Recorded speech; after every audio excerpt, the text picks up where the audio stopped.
Hello students, स्वागत है आपका एक बार फिर से संकल्प ट्यूटोरियल के इस ऑनलाइन लर्निंग प्लेटफॉर्म पे। हम लोग अपना क्लास 12th का सॉल्यूशन चैप्टर देख रहे थे, विलियन चैप्टर, जिसमें हम लोगों ने बहुत सारी बातें कर ली थी। मूल, मूलता, मूललता, ये सब सारी चीजें, कंसंट्रेशन टर्म जितने होते हैं, सारी चीजें हम लोगों ने कवर कर लिया था। ठीक है। उसमें सॉल्यूशन चैप्टर हमारा अच्छे से स्टार्ट हो गया था। हमने सॉल्युबिलिटी के बारे में बताया था, विलेयता के बारे में। सॉल्युबिलिटी हम लोगों को तीन चीजों के लिए पढ़ना था। एक ठोस को द्रव में मिलाने पर, मतलब सॉलिड को लिक्विड में। एक गैस को लिक्विड में मिलाए थे, और लिक्विड को लिक्विड में। तीन चीजों के बारे में विलेयता हम लोगों को पढ़ना था। ठीक है। जिसमें मैंने आप लोगों को बताया था, आए थे हेनरी लॉ, जो कि बताए थे गैस को जब द्रव में मिक्स करते हैं तो क्या होता है। उसमें थोड़ा सा मैं ओवरव्यू दे रहा हूँ, ध्यान दीजिएगा। गैस लॉ में हमने बताया था, जैसे जैसे हम लोग गैस का आंशिक दाब बढ़ाते हैं, जैसे जैसे हम लोग गैस का आंशिक दाब बढ़ाते हैं, वैसे वैसे जो गैस होते हैं द्रव में मिलना स्टार्ट करते हैं। ठीक है। अब गैस के मॉलिक्यूल द्रव में मिलते जाते हैं, विलयन हमारा बनता जाता है। मतलब अणुओं की संख्या ज्यादा होती है, नंबर ऑफ पार्टिकल ज्यादा होते हैं, जिसके कारण हमारा मोल फ्रैक्शन ज्यादा होता है, जिसी को हेनरी लॉ ने विलेयता बोला था और सॉल्युबिलिटी बोला था।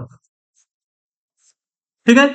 और ये उन्होंने बताया था, पार्शियल प्रेशर है गैस का आंशिक वाष्प दाब। ठीक। इसके बारे में, हेनरी लॉ के बारे में हम लोगों ने बहुत अच्छे से पढ़ लिया था सारा कुछ। अब गैस को हम लोग द्रव में मिक्स करा लिए थे। अब नेक्स्ट हम लोग चलते हैं, क्या करेंगे, द्रव को द्रव में मिलाना सीखेंगे। ठीक है। द्रव को द्रव में, मतलब लिक्विड को लिक्विड में मिलाते हैं तो कौन सा लॉ लगता है, क्या क्या कंडीशन आती है, कैसे कैसे उसमें फार्मूले आते हैं। ठीक। तो इसी क्रम में आगे बढ़ते हुए हम लोग अपना नया टॉपिक स्टार्ट कर रहे हैं, सॉल्युबिलिटी ऑफ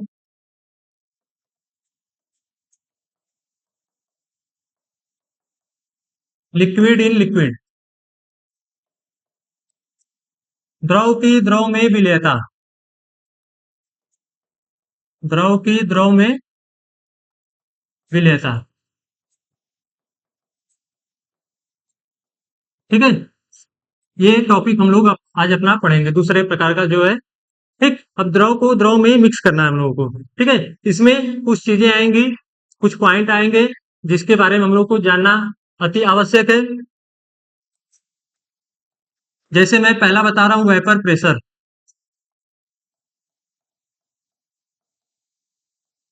वाष्प दाब।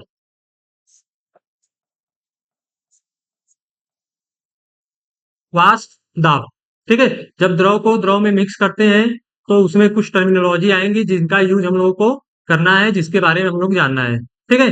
तो हम लोग एक एक करके सारी चीजों को पढ़ते हैं। इसी में आएगा हमारा राउल्स लॉ, जो कि बेहद इंपॉर्टेंट है। ठीक है। इससे क्वेश्चन अच्छे खासे आते रहते हैं। तो पहले हम वेपर प्रेशर के बारे में जानते हैं। हमारा वेपर प्रेशर, वाष्प दाब होता क्या है। ठीक है। मैं मान लिया हमारा एक कंटेनर है। ठीक। इसमें नीचे लिक्विड है, द्रव। ठीक है। अब दूसरा, हम लोगों ने अगर इस लिक्विड को हीट किया, इस लिक्विड को क्या किया, हीट किया, तो कुछ इसके वेपर बनेंगे, कुछ वाष्प बनेंगे। कंटेनर हमारा क्लोज है, क्लोज कंटेनर है। ठीक है। ताकि वाष्प बाहर नहीं जाए। हुआ क्या, ये हमारा वाष्प है, वेपर,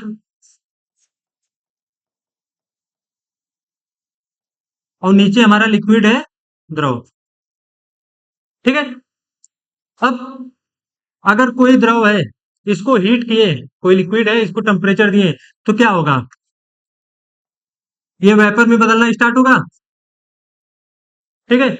द्रव क्या करेगा, लिक्विड क्या होगा, वेपर में बदलना स्टार्ट होगा, वाष्प में बदलना स्टार्ट हो जाएगा। ठीक है। इसी क्रिया को हम लोग क्या कहते हैं, वेपोराइजेशन। वेपोराइजेशन मतलब वाष्पन। वेपोराइजेशन मतलब वाष्पन, मतलब वाष्प का बनना। वाष्प किससे बनेगा, द्रव से बनेगा। ठीक है। अब क्लोज कंटेनर है, तो क्या होगा, थोड़ी देर बाद ये वेपर भी क्या करेंगे, लिक्विड में मिलना स्टार्ट करेंगे, आप लोगों को अच्छे से पता है। ठीक है, तो वेपर अगर ये वेपर द्रव में बदलना स्टार्ट हुए,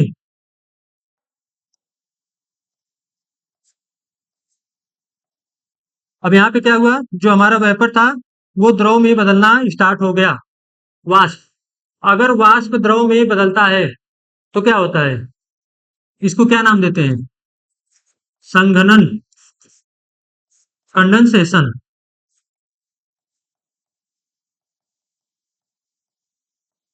संघनन होता है कंडेंसेशन।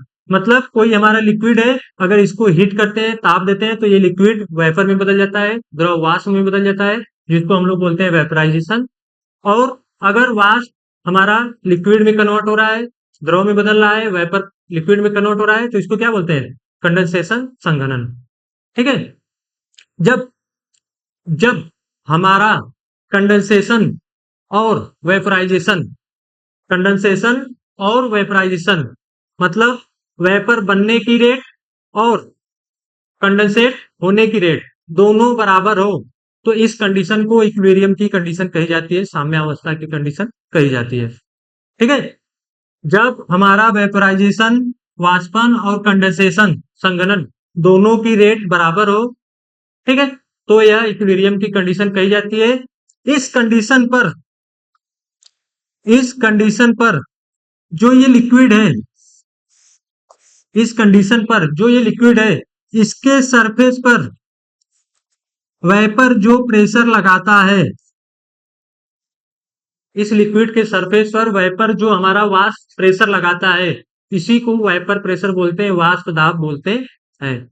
सिंपल सा मतलब है वाष्प दाब, वाष्प द्वारा लगाया गया दाब।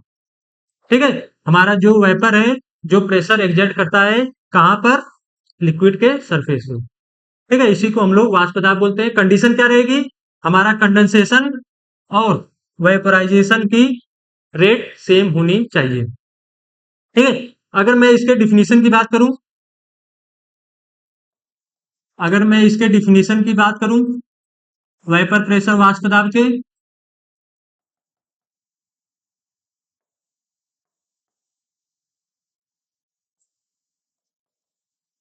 The pressure exerted by the vapor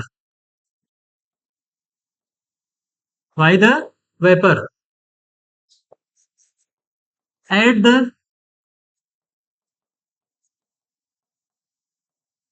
surface of liquid।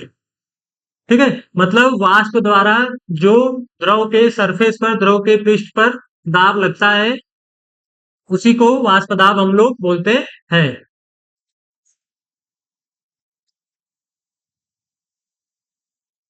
Vapour pressure, the pressure exerted by the vapor at the surface of liquid when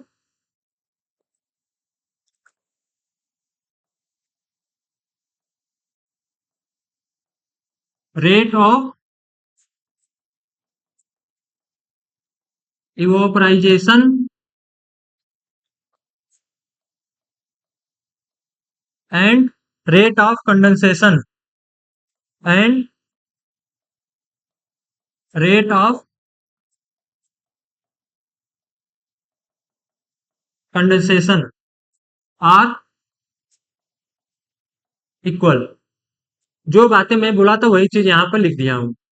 ठीक है, the pressure exerted by the vapor at the surface of liquid when rate of evaporization and rate of condensation are equal। मतलब वाष्पन की दर और संघनन की दर बराबर होने की स्थिति में, जब वाष्प द्वारा जो दाब लगाया जाता है उसी को हम लोग वाष्प दाब बोलते हैं, वेपर प्रेशर बोलते हैं। ठीक है, ये था हमारा वेपर प्रेशर। अब इस वेपर प्रेशर को, जो वाष्प दाब है, इसको बहुत सारे फैक्टर होते हैं जो अफेक्ट करते हैं, बहुत सारे फैक्टर होते हैं जो इसको अफेक्ट करते हैं, प्रभावित करते हैं। ठीक है, वो होते कौन कौन से हैं, वो फैक्टर होते कौन से हैं, एक एक करके हम लोग उनके बारे में जानते हैं। ठीक है,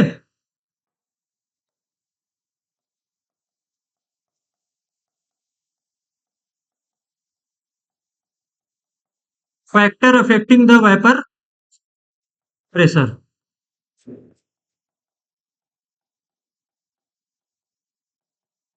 मतलब वाष्प दाब को प्रभावित करने वाले कारक।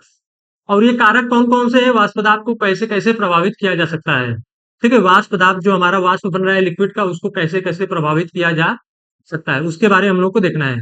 तो पहला नॉर्मली आप लोग सब लोग जानते हैं कौन सा होगा, टेम्परेचर, जाहिर सी बात है। ठीक है, तो पहला हम फैक्टर लिखते हैं टेम्परेचर, ताप। और आप सब लोगों को पता है कि ताप बढ़ाने पे हमारा वेपर प्रेशर क्या होता है, वाष्प दाब क्या होता है, बढ़ जाता है। तो यहाँ टेम्परेचर बढ़ाने पर वेपर प्रेशर क्या होगा, इंक्रीज कर जाता है। ठीक है, ये पहला कंडीशन था कि ताप बढ़ाते हैं तो हमारा वेपर प्रेशर जो वाष्प होता है क्या होता है, बढ़ जाता है, वाष्प दाब बढ़ जाता है। ठीक, दूसरा जो है,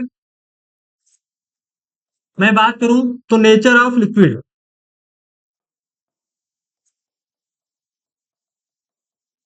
नेचर ऑफ लिक्विड, द्रव की प्रकृति पर भी निर्भर करता है वाष्प दाब, कि हमारा द्रव कैसा है, उसमें कौन कौन से फोर्सेस हैं। ठीक है, इसमें मैं बताऊंगा वेपर प्रेशर जो होता है, वाष्प दाब, जो हमारा वेपर प्रेशर होता है, वाष्प दाब, वो किन किन चीजों पर निर्भर करता है। जो हमारा वेपर प्रेशर है वो आईएमएफ के क्या होता है, व्युत्क्रमानुपाती होता है, इनवर्सली प्रोपोर्शनल होता है। अब आईएमएफ क्या है, आईएमएफ है intermolecular attraction forces, intermolecular attraction forces, अंतरा आणविक आकर्षण बल। जो हमारा वाष्प दाब होता है वो आईएमएफ के व्युत्क्रमानुपाती होता है। मतलब जिनमें बल स्ट्रांग होंगे, जिनमें फोर्सेस स्ट्रांग होंगे, मजबूत बंध होंगे, उनका वाष्प दाब क्या होगा, कम होगा। एग्जाम्पल के तौर पर मैं बताता हूं, जैसे मैं आईएमएफ की बात करूं, इंटरमॉलिक्यूलर फोर्सेस, अंतरा आणविक बल, जो एचएफ में होता है वो एचसीएल से ज्यादा होता है। क्यों होता है, क्योंकि यहाँ पे हाइड्रोजन है, यहाँ पे फ्लोरीन है। ठीक है, तो यहाँ पे हाइड्रोजन बंध बनता है, हाइड्रोजन बंध, हाइड्रोजन बॉन्ड जो होता है बहुत ही स्ट्रॉन्ग बॉन्ड होता है, H compare to H C L. ठीक है, अगर मैं इनके वेपर प्रेशर की बात करूं तो वेपर प्रेशर क्या होगा, अगर इंटरमॉलिक्यूलर फोर्सेस, अंतरा आणविक बल, एचएफ में ज्यादा है तो इसका वेपर प्रेशर क्या होगा, जाहिर सी बात है कम हो जाएगा। जिनमें फोर्स स्ट्रांग होंगे उनका वेपर प्रेशर क्या होगा, कम हो जाएगा।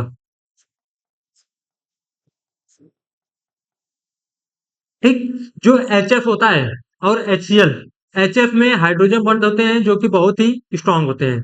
ठीक है, और एक एचसीएल है जिनमें हमारा हाइड्रोजन बॉन्ड नहीं है, बहुत ही वीक बॉन्ड है। ठीक है, अब ये अगर स्ट्रांग बॉन्ड है तो इनको हम लोग बहुत सारा टेम्परेचर, बहुत टेम्परेचर देते जाएंगे, ये टूटेंगे ही नहीं जल्दी। बहुत हाई टेम्परेचर पे इनका बॉन्ड टूटता है, तब जाकर वेपर थोड़ा थोड़ा बनाना स्टार्ट करते हैं। ठीक है, वहीं पर एचसीएल में क्या है, एचसीएल में बॉन्ड वीक है, थोड़े से टेम्परेचर पे इनका बॉन्ड टूट जाएगा और इनके जो मॉलिक्यूल रहेंगे, जो अणु रहेंगे, जो पार्टिकल होते हैं, वो क्या करते हैं, वेपर बनाना स्टार्ट कर देते हैं। ठीक है, इसलिए जिसमें स्ट्रॉन्ग फोर्सेस होते हैं, मजबूत बंध होते हैं, उनका वेपर प्रेशर क्या होता है, कम होता है। ठीक, अगर तीसरे फैक्टर की मैं बात करूं, बॉइलिंग पॉइंट, क्वथनांक बिंदु। तीसरा जो फैक्टर है, बॉइलिंग पॉइंट, क्वथनांक बिंदु।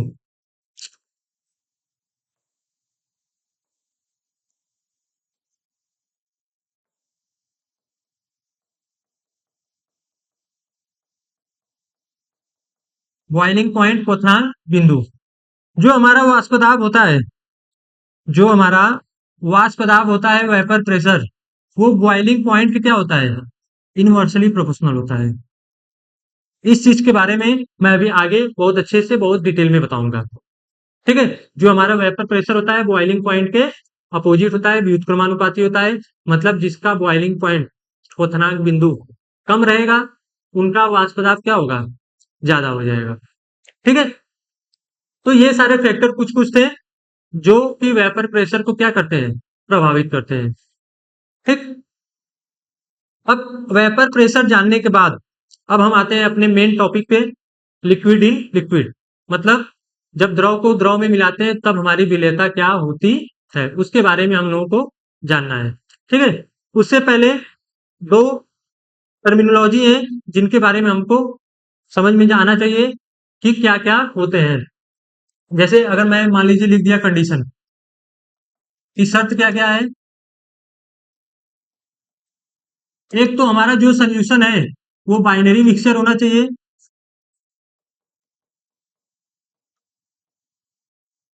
द्विअंगी विलयन होना चाहिए। बाइनरी मिक्सचर मतलब एक सल्यूट और एक सॉल्वेंट होना चाहिए। ठीक है, दूसरा जो इसमें टर्मिनोलॉजी आएगा आप लोगों को बहुत जगह मिलेगा, वोलेटाइल मतलब वाष्पशील।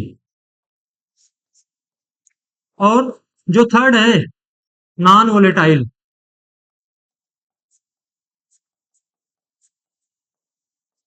अवाष्पशील।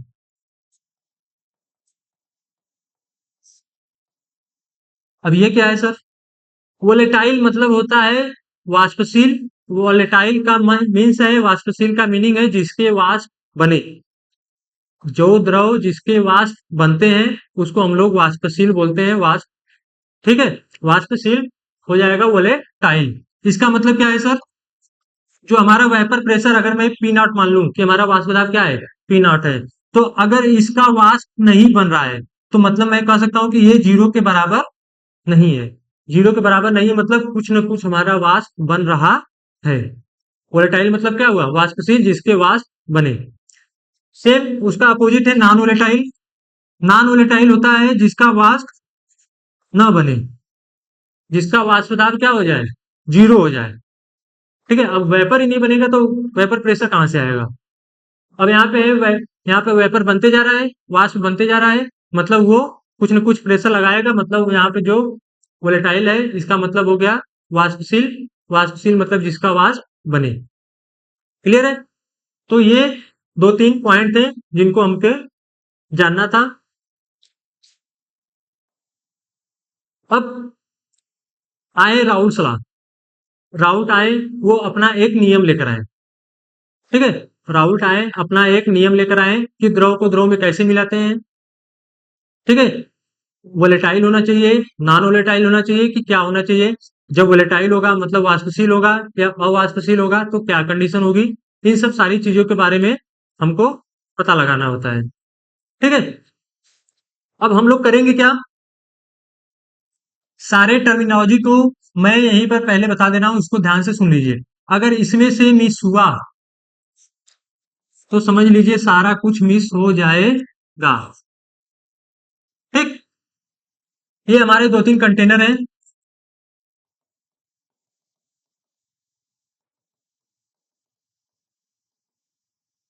मैंने आप लोगों को शुरू में बताया था सॉल्वेंट को हमेशा हम लोग ए मानेंगे। ए जो रहेगा हमारा हमेशा क्या रहेगा, सॉल्वेंट रहेगा, विलायक रहेगा। ठीक, बी जो हमारा रहेगा वो सल्यूट रहेगा मतलब विलेय रहेगा। ये दोनों चीज याद रखिएगा क्योंकि मैं फार्मूला जो डिराइव करूंगा उसमें ए और बी के शब्द आएंगे, तो ए और बी आप लोगों को पता रहना चाहिए कि है क्या।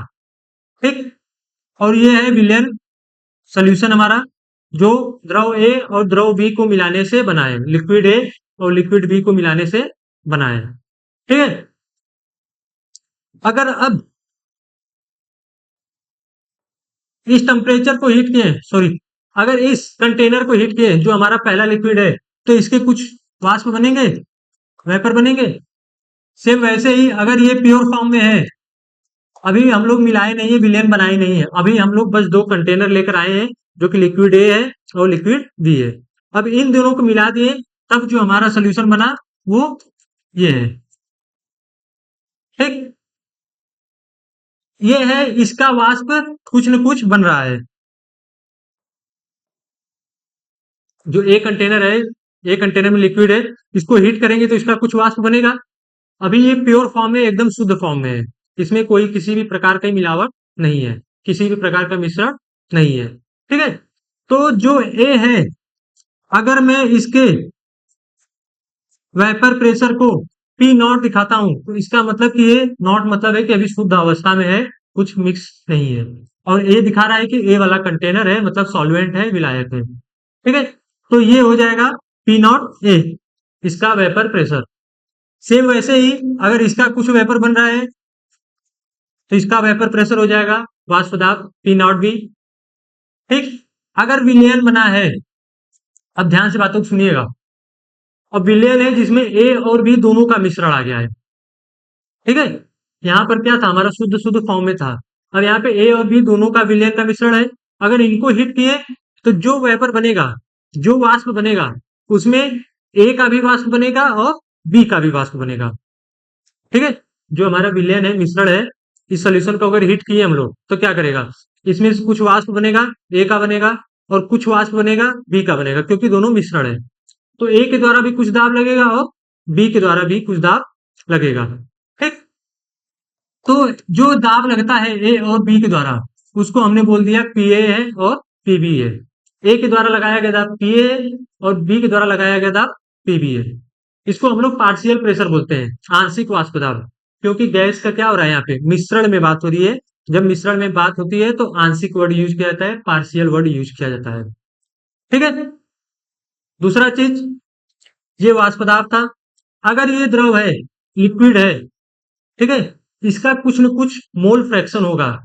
अब जाहिर सी बात है, यहाँ पे कुछ न कुछ पार्टिकल है, कुछ न कुछ कण है, कण है तो मोल होगा, मोल होगा तो क्या होगा, सांद्रता को प्रभावित करने वाले सारे कारक होंगे। तो उनमें मैं यहाँ कह सकता हूँ कि यहाँ हमारा मोल फ्रैक्शन है कुछ न कुछ साई ए, जिसको हम लोग बोलते हैं। ए का है तो इसलिए इसको साई ए बोल दिए। बी है तो बी का मोल फ्रैक्शन हो गया यहाँ पे साई बी, क्योंकि ये सोल्यूशन है तो इसका भी कुछ न कुछ होगा। ठीक है, यहाँ पे क्या हुआ सर, यहाँ पे जो वेपर बनता है, अब ये वेपर बना है, वाष्प बना है। ठीक है, तो अगर वाष्प बना है तो वेपर में भी कुछ न कुछ पार्टिकल होंगे, और उस पार्टिकल है तो जाहिर सी बात है यहाँ भी मोल फ्रैक्शन होंगे, मोल प्रभाज होंगे। तो जो वाष्प होता है इसका भी कुछ मोल प्रभाज ले लिया गया, जिसको हम लोगों ने Y A and Y B बोल दिया। ठीक है, जिसको हम लोगों ने क्या किया, वाई ए और वाई बी बोल दिया। ठीक, अब एक बार ध्यान सुनिएगा सारे वर्ड को। पी नॉट ए जो है, ये शुद्ध अवस्था में विलायक का वाष्प दाब है, शुद्ध द्रव का वाष्प दाब है ए, पी नॉट ए। ठीक है, वैसे पी नॉट बी क्या है, शुद्ध द्रव का वाष्प दाब है, शुद्ध द्रव बी का वाष्प दाब है।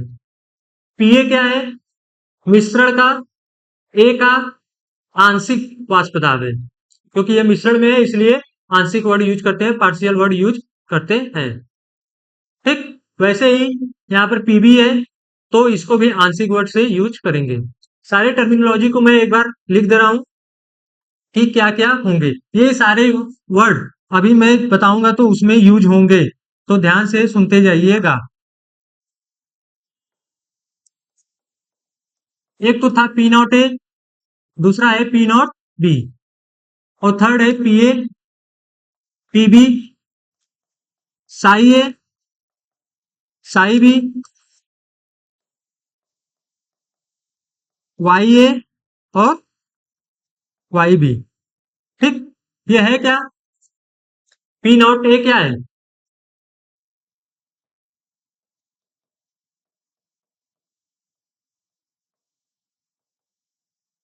वेपर प्रेशर है लिक्विड ए का।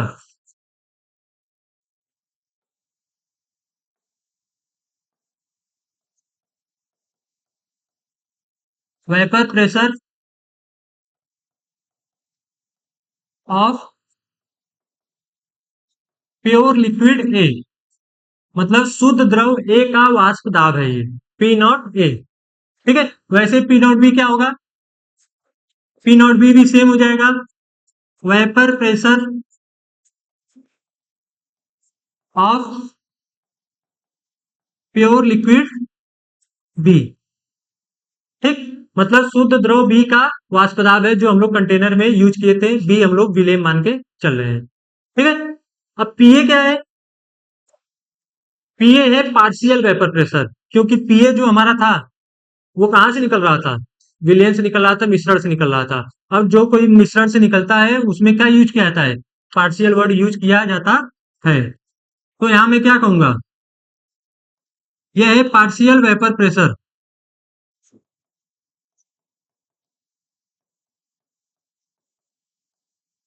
Of liquid A. अब ये प्योर नहीं रहेगा क्योंकि मिश्रण हो गया है, ठीक है। वैसे ही पीबी क्या होगा?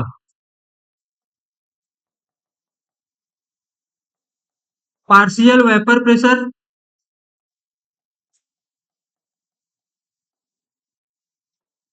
ऑफ लिक्विड बी, ठीक है।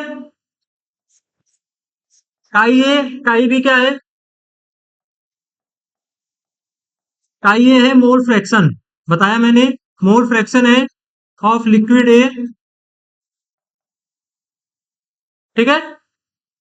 मोल फ्रैक्शन है लिक्विड ए का। इसको मैं कुछ इस तरीके से लिख रहा हूं, मोल fraction of A in liquid solution,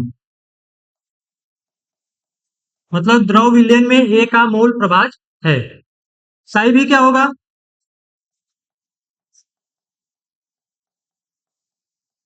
mole fraction of be in liquid solution, ठीक। वाई ए वाई भी है, ये दोनों क्या है इसके बारे में बताया, ये दोनों हमारे विलयन से निकल रहे हैं, मिश्रण से निकल रहे हैं, सोल्यूशन से निकल रहे हैं, ठीक है।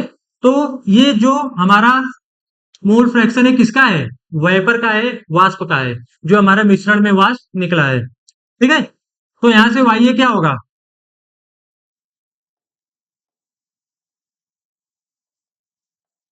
वाई ए होगा मोल fraction of liquid A in vapour solution, in vapour form लिख दीजिए, इन वेपर फॉर्म, मतलब वाष्प अवस्था में ए का मोल प्रभाज है, ठीक है। वाई भी क्या होगा?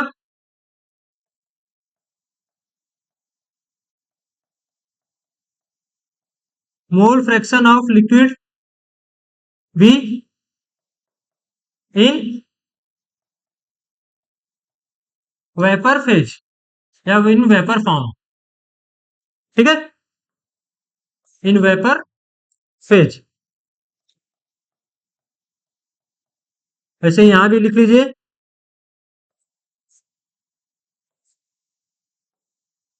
इन लिक्विड फेज, इन लिक्विड फेज, ठीक है। ये सारे टर्मिनोलॉजी हम लोग राउल्ट लॉ में यूज करेंगे। सारी चीजों को ध्यान से सुनते जाइएगा, लिखते जाइएगा, याद रखिएगा। पी नाटे जो है ये सॉल्वेंट है, विलायक, शुद्ध फॉर्म में है, अभी मिक्स नहीं किए हैं, इसलिए उसका वेपर प्रेशर हो जाएगा, ठीक है। और साई ए जो है ये है मोल fraction of A in liquid form, जो हमारा ये लिक्विड है इसका मोल फ्रैक्शन है, ठीक है। पी नॉट भी क्या है? वेपर, वेपर प्रेशर है किसका? द्रव बी का शुद्ध फॉर्म में, ठीक है। और साई बी क्या है? मोल फ्रैक्शन है किसका? लिक्विड फॉर्म में, जो है मोल प्रभाज है, ठीक। यहाँ पर विलयन है तो इसका वेपर प्रेशर मैं मान लिया पीएस, विलयन का वाष्प दाब, ठीक है। ये वाई है, वाई भी है, पी ए है और पी भी है, ठीक है। ये सारे टर्मिनोलॉजी हम लोग राउल्ट लॉ में यूज करेंगे, ठीक। तो आगे बढ़ते हम लोग, राउल्ट लॉ देखेंगे, ठीक है। राउल्ट लॉ में ये सारे टर्मिनोलॉजी जो अभी मैंने आप लोगों को बताया ये सारे यूज होंगे, तो ये सारे मैंने पहले ही आप लोगों को बता दिया। अब राउल्ट लॉ दो चीजों पर काम किए थे, कौन कौन से? इनमें दो केस बना, जिसको मैं केस फर्स्ट नाम दे रहा हूं,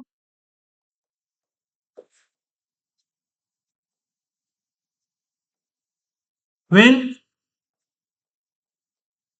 सल्यूट एंड सॉल्वेंट, मतलब विलेय और विलायक, both are volatile, both are volatile, मतलब विलेय और विलायक जब दोनों वाष्पशील हों, विलेय और विलायक जब दोनों वाष्पशील अवस्था में हो। वोलेटाइल वाष्पशील, इसका मतलब क्या है? सॉल्यूट और सॉल्वेंट दोनों का वेपर प्रेशर बनेगा, वाष्प दाब बनेगा। ठीक है। और पहले ही मैं बताया, सॉल्वेंट को हमेशा हम लोग ए मानेंगे और सॉल्यूट को हमेशा हम लोग बी मानेंगे। इस बात को याद रखिएगा, भूलिएगा मत। सॉल्वेंट है, वोलेटाइल है, मतलब इसका कुछ न कुछ वाष्प दाब बनेगा। इस वाष्प दाब को मैं बोल दिया पी नॉट ए। ठीक है। वैसे ही इस वाष्प दाब को क्या बोलूंगा? P not B. अब ये 0 के बराबर नहीं होगा। क्यों नहीं होगा? क्योंकि अगर 0 के बराबर हुआ तो इसका मतलब हो गया उसका वाष्प कुछ नहीं है, 0 है, 0 बटा सन्नाटा है। ठीक है। लेकिन यहाँ पे 0 नहीं है, इसका मतलब कुछ न कुछ वेपर हमारा बन रहा है, कुछ न कुछ वाष्प बन रहा है। ठीक। अब राउल्स लॉ बोले क्या थे? यहाँ पर अच्छा खाटा अच्छा खासा मोटा सा हेडिंग डाल लीजिएगा, राउल्स लॉ।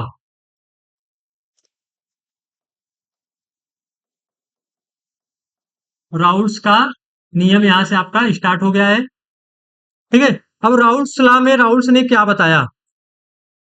बात यह है कि राउल्स लॉ ने राउल्स के नियम में अपने क्या बताया, क्या क्या चीजें उन्होंने कहा था। तो मैं पहले बता दे रहा हूं इन्होंने कहा क्या था। राउल्स लॉ बोले थे कि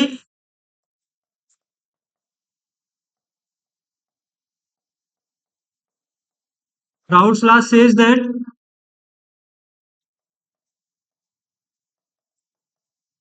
partial pressure of any component, partial pressure of any component, किसी भी अवयव का आंशिक दाब, आंशिक वाष्प दाब, पार्शियल वेपर प्रेशर भी लिख सकते हैं यहाँ पे, partial vapour pressure of any component is directly proportional to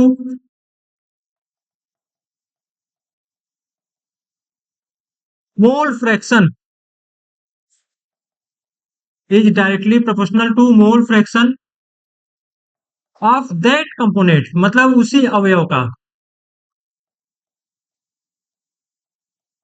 mole fraction of that component in liquid phase. अब ये क्या है सर, पूरा पूरा इंग्लिश लिख दिया, कुछ समझ में ही नहीं आ रहा है। समझा रहा हूं ना, सुनो। राउल्स लॉ कहे क्या थे? राउल्स लॉ बताएं कि जो पार्शियल वेपर प्रेशर होता है, मतलब आंशिक वाष्प दाब, जो पीए और पीबी हम लोगों ने विलियंस निकाला था, ठीक है, ऑफ एनी कंपोनेंट, किसी भी अवयव का, ए का या बी का या सी का, जो किसी का भी आंशिक वाष्प दाब है, पीए और पीबी हम लोगों ने निकाला था, वो डायरेक्टली प्रोपोर्शनल, मतलब समानुपाती होता है मोल fraction of that component in liquid phase, मतलब उसी कंपोनेंट के, उसी अवयव के मूल प्रभाज के समानुपाती होता है। ये बात याद रखिएगा, लिक्विड फेज में, द्रव अवस्था में। ठीक है। मतलब क्या कहना चाहते हैं सर, कुछ समझ नहीं आ रहा है, समझा रहा हूं ना। देखो यहाँ पे ये पीए है और ये क्या है? पीबी। मैं अगर ए को कंपोनेंट मानूंगा तो क्या होगा? पीए, यही है पार्शियल वेपर प्रेशर। तो यही तो राउल्स ने बताया था कि जो ये पार्शियल वेपर प्रेशर है, इसी कंपोनेंट का द्रव अवस्था में, द्रव अवस्था में इसी कंपोनेंट का मोल प्रभाज, कहा गया? मोल प्रभाज के समानुपाती होते हैं। मतलब पीए हमारा जो था क्या था? साई ए के समानुपाती था, काई ए के समानुपाती था। ठीक है। जो हमारा मोल प्रभाज था क्या वो था? मोल प्रभाज के समानुपाती था। इसको मैं थोड़ा क्लीन कर देता हूं। क्लियर? हाँ, तो राउल्स लॉ कहाँ गया? राउल्स लॉ, ये राउल्स लॉ इन्होंने ये कहा था। अब ये मैथमेटिकली क्या कहना चाहते हैं सर? ये कहना चाहते हैं, कुछ नहीं कहना चाहते हैं, ये कह रहे हैं कि जो हमारा पीए था, अभी ये ए कंपोनेंट है, ए अवयव है, ये साई ए के समानुपाती होता है। मतलब मोल प्रभाज उसी अवयव के मोल प्रभाज के क्या होता है, समानुपाती होता है। कौन सा, आंशिक वाष्प दाब, शुद्ध का नहीं, पी नॉट ए नहीं, पी ए, आंशिक वाष्प दाब जो विलयन से निकला था। ठीक है। अगर सर आप कह रहे हैं P A directly proportional to psi A है, इसका मतलब मैं ये भी तो कर सकता हूँ P B directly proportional to psi B, क्योंकि दोनों कंपोनेंट है, दो मैं मान सकता हूँ। तो मैंने कहा ठीक है, तुम्हारा बात सही है, मान लो दोनों अवयव है, दोनों कंपोनेंट है। मान लिया कि इसका भी जो बी का आंशिक दाब था, आंशिक वाष्प दाब, वो बी के मोल प्रभाज के समानुपाती है द्रव अवस्था में। तो राउल्स लॉ बताए थे कि जब अब कोई भी है समानुपाती का चिन्ह हटेगा तो जाहिर सी बात है क्या आएगा, कुछ न कुछ नियतांक आएगा। तो यहाँ पे पी नॉट ए आया और काई ए हमारा पहले से था, काई ए या साई ए दोनों इसको बोलते हैं, तो इसमें कंफ्यूज मत होइएगा। ठीक है। और पीवी बराबर क्या हुआ, समानुपाती हटेगा, बराबर आएगा, कुछ न कुछ नियतांक आएगा जिसको हम लोग पी नॉट बी बोल दिए। ठीक। हाँ सर ये बात तो सही है, यहां तक तो सही है। इसके बाद क्या हुआ, इसके बाद मैं बताता हूँ ना क्या हुआ। इसके बाद हुआ क्या, ये पीए और पीबी क्या है, वो जो हमारा द्रव था, विलयन था, मिश्रण था, इसी के तो वाष्प निकल रहे थे।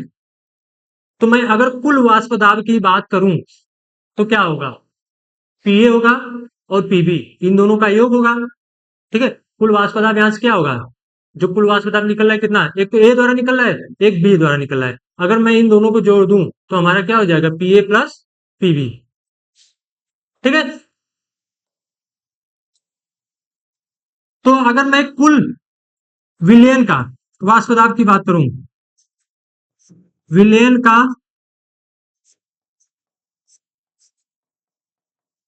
कुल वाष्प दाब, जिसको मैंने डिनोट किया था पीएस से, पीएस मतलब सोल्यूशन का विलयन का, ये क्या होगा, पीए प्लस पीबी के बराबर होगा।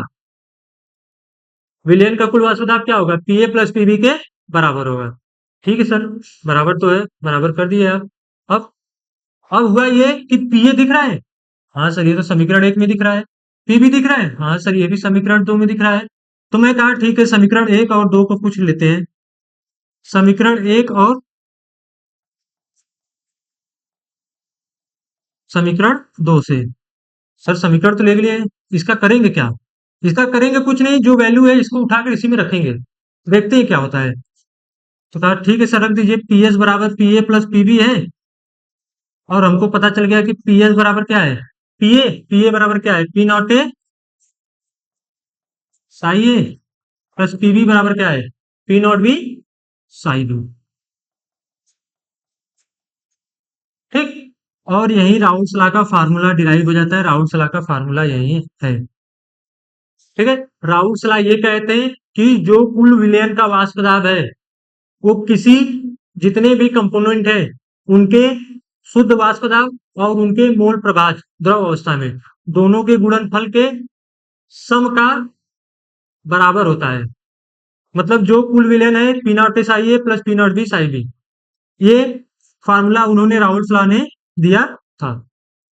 बहुत इंपॉर्टेंट फार्मूला है, अच्छे से याद रखिएगा कि क्या है, कैसे आया फार्मूला। डेरिवेशन आता है तो डेरिवेशन, अब मैं जैसे आप लोग को डेरिवेशन अगर आया, बोर्ड में आया, तब क्या करेंगे, यहाँ से राउल्स लॉ स्टार्ट करेंगे, फिर यहाँ से लिखेंगे राउल्स लॉ सेज दैट इतना मोल प्रभाज के समानुपाती होते हैं मोल फ्रैक्शन के, फिर लिखेंगे केस फर्स्ट, इतना हमारा है। अब उसके बाद ये सारा डेरिवेशन करेंगे और लास्ट में या शुरू में कहीं पर भी उनके टर्मिनोलॉजी का नाम लिखिएगा जरूर कि था क्या ये। पी नॉट ए क्या था, वेपर प्रेशर प्योर लिक्विड है, शुद्ध द्रव का एक वाष्प दाब था। पीबी क्या था सर, पार्शियल वेपर प्रेशर था, आंशिक वाष्प दाब था किसका, द्रव बी का, द्रव बी का आंशिक वाष्प दाब। ठीक है। तो ऐसे करके राउल्स लॉ डिराइव हो जाएगा। अब मैं कहा सर हाँ ठीक है, ये एक तो फार्मूला आ गया, अब इसका क्या करना है। मैंने कहा करना कुछ नहीं है, और जो हम लोग नॉलेज है, हम लोग जो जानते हैं उसको लगाते हैं। कहा सर और कुछ, अब और क्या लगेगा इसमें। मैं कहा लगाते हैं, देखते हैं क्या लगता है, ऐसे कैसे छोड़ देंगे, छोड़ने वाले में से हम लोग थोड़ी हैं। हम लोग 7 जन्म तक साथ निभाने वाले हैं। पी एस बराबर क्या आया था? P not A psi A plus P not B psi B. हाँ सर, ये तो आया था। ये तो आप बता ही दिए। ये बार बार क्यों लिख रहे हैं? ये बार बार इसलिए लिख रहे हैं, क्यों? क्योंकि हम जानते हैं कि जो मोल प्रभाज होता है किसी भी कंपोनेंट का, किसी भी अवयव का जो मोल प्रभाज होता है, सबका सम एक के बराबर होता है। ठीक है? Sai A plus psi B क्या हो जाएगा? एक के बराबर हो जाएगा। कितने भी कंपोनेंट हो, कितना भी हमारा सोल्यूशन हो, A B C D E F Z जितना है, सबका मोल फ्रैक्शन का सम कितना होगा? एक के बराबर होगा। ठीक है? तो मैं अगर यहां से क्या लिख सकता हूं? साई ए बराबर 1 - साई बी। ठीक? हाँ सर, लिख तो दिए। इसको मैंने कुछ समीकरण माना था? नहीं सर, एक दो था, मैं तीसरा मान लिया समीकरण। ये तीसरा समीकरण है। ठीक है सर, ये तीसरा समीकरण है। मैं कहा ये काई ये दिख रहा है, मैं इसी को उठाकर इसमें रखता हूँ। हाँ सर, रखते हैं, देखते हैं क्या होता है। तो मैं, अगर मैं इसको समीकरण 4 मान लूं, तो लिख रहा हूं समीकरण 4 को समीकरण 3 में रखने पर, रखिए, देखिए क्या होता है। पी एस बराबर पी नॉट ए। अब देखिए यहाँ पे क्या है? साई ए। साई ए को क्या लिखेंगे? 1 - साई बी। ठीक?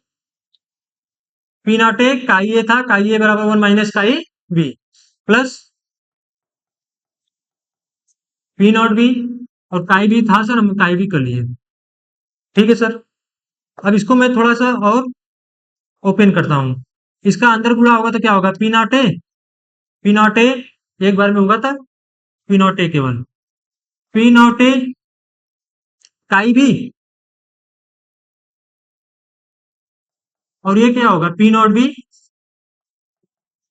काई बी। हाँ सर, ये तो हो गया। तो इसको और करते हैं। पी एस बराबर क्या आया हमारा? पी नॉट ए। देखिए, जो ये प्लस वाला है मैं पहले कर लेता हूँ, माइनस वाला बाद में कर लेता हूँ। ठीक? तो ये आया plus P not B chi B minus P not A chi B. फिर यहां से अगर मैं पी एस बराबर लिखूं P not A plus P not A plus, अगर मैं यहां से काई बी दोनों में से कॉमन ले लूं तो क्या होगा? ये हो जाएगा काई बी, और अगर यहां से काई बी कॉमन लूंगा तो ये पी नॉट बी बचेगा। P not B minus, minus है तो माइनस, और यहां से काई बी कॉमन ले लिया हो तो क्या बचेगा? पी नॉट ए। ठीक? तो ये भी एक राउल्स लॉ का फार्मूला में आता है। इसी को एक्सप्लेन करके थोड़ा लिखा हूं मैं ऐसे। ठीक है? अगर मैं यहाँ काई ए बराबर 1 - काई बी रखा हूं, तो यहाँ से काई बी बराबर 1 - काई ए भी कर सकता हूं, तो भी हमारा एक फार्मूला तैयार हो जाएगा। तो राहुल सलाह के ये फार्मूले थे। अब सर दोनों में अंतर क्या है? दोनों में अंतर ये है कि यहाँ पर देखिए, दो मोल फ्रैक्शन था। अगर हमको बाई चांस एक मोल फ्रैक्शन दिया तो उससे भी हम काम कर सकते हैं। ठीक है? अगर एक मोल फ्रैक्शन दिया, सर फिर भी नहीं आ रहा है, तो एक मोल फ्रैक्शन है, एक में से घटा देंगे, दूसरा भी मिल जाएगा। ये फार्मूला अप्लाई कर सकते हैं। ठीक है? एंट्रेंस एग्जामों में एक बार सीयूटी में पूछा गया था कि राउल्स लॉ के लिए कौन सा सूत्र सही है।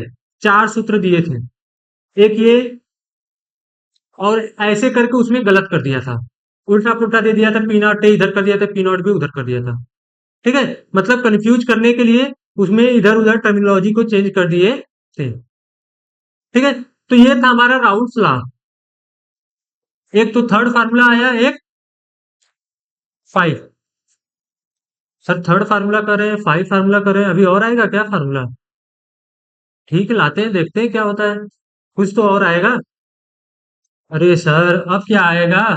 मैं कहा आएगा ना, बहुत सारी चीजें आएगा। पी एच बराबर क्या था हमारा, P not A chi A plus P not B chi B. ठीक, हाँ सर था तो ये मैं यहाँ कर रहा हूँ। ए और बी क्या है, साई ए मूल प्रभाज और साई बी क्या है, काई बी साई बी। काई ए है मूल प्रभाज, काई बी है मूल प्रभाज। मूल प्रभाज का मूल में फार्मूला क्या होता है, मूल में सूत्र, हाँ मूल में फार्मूला। जिसका मूल प्रभाज पूछता है उसका मूल बटा के जितने मूल है सबका सम का अनुपात। यहाँ ए है बी है, मतलब ए और बी दो हमारे अवयव हैं, तो ए के एन ए मोल होंगे, बी के एन बी मोल होंगे। ठीक है, मोल प्रभाज ए का पूछा है तो मतलब एन ए ऊपर रहेगा बटा के जितने मोल है सबका सम। वैसे यहाँ पे साई भी हो जाएगा N B upon N A plus N B. ठीक है, इन दोनों को उठाकर इसमें रखिए, क्या आएगा, पी एस बराबर आएगा P not A psi A chi A. Chi A बराबर क्या है, N A upon N A plus N B plus P not B.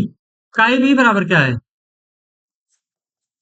N B upon N A plus N B. ठीक है, अब हर समान है तो दोनों को जोड़ देते हैं। सॉरी, तुम क्यों गिर रहे हो भाई, N A plus N B. ठीक, अब ये कॉमन लेंगे तो ऊपर क्या बचेगा, P not A N A plus P not B N B. एक ये भी फार्मूला आता है राउट्स के नियम में। ठीक है, यही हमारा मेन फार्मूला है, इसी से हम लोग दोनों फार्मूला तीनों फार्मूला डिराइव किए हैं। ये क्यों आया सर, इसमें देखो मोल प्रभाज के टर्म में था और यहाँ पे मोल के टर्म में आया है। अगर केवल मोल दिया है तो यहाँ पे डायरेक्ट रख के आंसर निकाल सकते हैं, नहीं तो मोल है फिर यहाँ से मोल प्रभाज निकालेंगे, मोल फ्रैक्शन फिर जाकर इसमें रखेंगे। ठीक है, तो इजी करने के लिए बस चीजें दे दी गई हैं और इंट्रेंस एग्जामों में ऐसे क्वेश्चन पूछते हैं, तीन फार्मूला सही दे देगा, चौथा गलत कर देगा, पूछ देगा राउट के लिए कौन सा गलत फार्मूला है। ठीक है, which one is wrong for routes law. ठीक, तो ये सारी चीजें राउट्स लॉ के बारे में थी, राउट्स लॉ का डेरिवेशन था। अभी हम लोगों ने देखा है केस फर्स्ट। ठीक है, क्या बात कर रहे हैं सर, ये केस फर्स्ट है, हाँ ये अभी केस फर्स्ट है, केस सेकंड भी आएगा। इससे पहले हम लोग इसमें ग्राफ देखेंगे और कुछ बातें होंगी जो कि राउंड सलाह कहे थे, और वो बातें क्या होंगी उसके बारे में भी हम लोग देखेंगे। ठीक है, तो आज के लिए आप लोगों का एक काम है, डेरिवेशन अच्छे से करिएगा क्योंकि राउंड सलाह का डेरिवेशन पूछा जाता है। ठीक, एक बार मैं फिर से कंटिन्यू बता दे रहा हूं। वेपर प्रेशर के बारे में बताया था, वेपर द्वारा लगाया गया प्रेशर कब, जब rate of condensation rate of vaporisation के बराबर हो तब। ठीक है, और उसके बाद मैंने बताया था वेपर प्रेशर का फॉर्मूला मैंने बता दिया था। Factor affecting the vapour pressure, कौन कौन से फैक्टर कौन कौन से कारक होते हैं जो वेपर प्रेशर को प्रभावित करते हैं। तो उसमें मैंने बताया था एक टेम्परेचर होता है, ताप बढ़ाने से वेपर बनते हैं, वेपर बढ़ते हैं, वेपर बढ़ेंगे तो जाहिर सी बात है वेपर प्रेशर बढ़ेगा, तो ताप बढ़ाने से वाष्प दाब बढ़ जाता है। उसके बाद मैंने बताया नेचर ऑफ लिक्विड, द्रव की प्रकृति पर भी निर्भर करता है।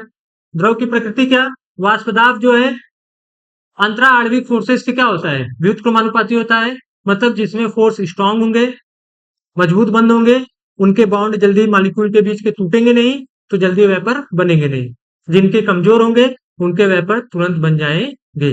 तो इस प्रकार नेचर ऑफ लिक्विड पे भी डिपेंड करता है। तीसरा मैंने बताया था बॉइलिंग पॉइंट के बारे में, इसके बारे में और डिटेल अभी मैं बताऊंगा आगे बस कुछ दिनों बाद। ठीक है, तो वेपर प्रेशर जो होता है बॉइलिंग पॉइंट के अपोजिट होता है, व्युत्क्रमानुपाती होता है। अगर वेपर प्रेशर बढ़ रहा है तो बॉइलिंग पॉइंट घटेगा, या कह सकता हूं बॉइलिंग पॉइंट बढ़ेगा तो वेपर प्रेशर घटेगा। ठीक है, फिर कंडीशन बताया था कि द्रव को द्रव में मिलाने की कुछ शर्तें होती हैं, क्या कि बाइनरी मिक्सचर होना चाहिए, द्विअंगी विलयन होना चाहिए, द्विअंगी मिश्रण होना चाहिए, वोलेटाइल नॉन वोलेटाइल। वोलेटाइल मतलब वाष्पशील, जिसके वाष्प बने नॉन वोलेटाइल मतलब अवाष्पशील जिसके वाष्प न बने। ठीक है, उसके बाद हम लोगों ने देखा था, इसी क्रम में आगे बढ़ते हुए कुछ टर्मिनोलॉजी के बारे में मैंने बताया था। ठीक है, और एक पते की बात आप लोगों को बताता हूँ। हमारा विलयन का वाष्प दाब निकालना है पीएस। ठीक है, पहला कंटेनर है, इसका वाष्प दाब है पी नॉट है और इसका मोल प्रवाह है काई है। दूसरा कंटेनर है, इसका मोल वेपर प्रेशर है पी नॉट बी और मोल फ्रैक्शन है काई बी। ठीक, तो राउट्स का फार्मूला याद करने की जरूरत नहीं, दिमाग लगाने की जरूरत नहीं है। क्यों सर, क्यों? इन दोनों को जोड़ दीजिए, सॉरी इन दोनों को मल्टीप्लाई करिए, इन दोनों को मल्टीप्लाई करिए, दोनों को जोड़ दीजिए, हमारा वही राउट्स का फार्मूला आ जाएगा। पहला कंटेनर का वाष्प दाब मोल प्रभाज का गुणा करिए, दूसरे कंटेनर के मोल प्रभाज और वाष्प दाब का गुणा करिए, दोनों को जोड़ दीजिए, तो हमारा क्या आएगा sir, P not A chi A plus P not B chi B. तो फार्मूला ऐसे भी याद रख सकते हैं, ऐसे ही याद रखिएगा क्योंकि सिंपल वे यही है। ठीक है, उसके बाद हम लोगों ने इसी क्रम में आगे बढ़ते हुए सारे टर्मिनोलॉजी के बारे में देखा था कि हमारा जो पी नॉट ए था, जो हमारा पी नॉट ए है वो शुद्ध द्रव ए का वाष्प दाब है। ठीक है, बी जो है पी नॉट बी शुद्ध द्रव बी का वाष्प दाब है। काई ए द्रव अवस्था में ए का मोल प्रभाज है द्रव अवस्था में। ठीक है, काई बी द्रव अवस्था में बी का मोल प्रभाज है। वाई ए वाई बी वाष्प अवस्था में, वाष्प अवस्था में द्रव ए और बी का मोल प्रभाज है। ठीक है, और पी ए और पी बी क्या है, आंशिक वाष्प दाब है मिश्रण का। ठीक, फिर उसमें हम लोगों ने केस फर्स्ट माना था, राउल्ट्स लॉ हम लोगों ने स्टार्ट किया, उसके बाद बताया कि राउल्ट्स लॉ क्या कहता है, जो पार्शियल वेपर प्रेशर होता है किसी भी कंपोनेंट का, वो उसी कंपोनेंट के मोल प्रभाज के समानुपाती होता है। ठीक है, और जब सल्यूट और सॉल्वेंट दोनों विलेय और विलायक क्या हो, वोलेटाइल हो मतलब वाष्पशील हो, मतलब दोनों के वाष्प बन रहे हैं। ठीक है, दोनों के वाष्प बन रहे हैं। उसके बाद हम लोगों ने राउल्ट्स लॉ को डिराइव किया, तो हमारा ये फार्मूला आया। उस फार्मूले से हम लोगों ने कुछ और फार्मूले बनाए, जिन फार्मूलों को आप लोगों को याद रखना है। ठीक है, यहां तक फार्मूला याद करिए, डिराइव करिए, रट लीजिए, जो भी करिए बहुत अच्छे से इसको याद रखिएगा। ठीक है, अब मिलते हैं इसके आगे। अभी केस 2 हम लोग पढ़ेंगे, राउल्ट्स लॉ के ग्राफ देखेंगे, राउल्ट्स लॉ कहाँ फेल हुआ था, किसके बराबर हुआ था, उसके बारे में हम लोग देखेंगे। ठीक है, तो मिलते हैं नेक्स्ट टाइम, तब तक के लिए थैंक यू, अच्छे से पढ़िए, जल्द ही मिलेंगे अपने इसी एपिसोड के साथ। ठीक है, थैंक यू।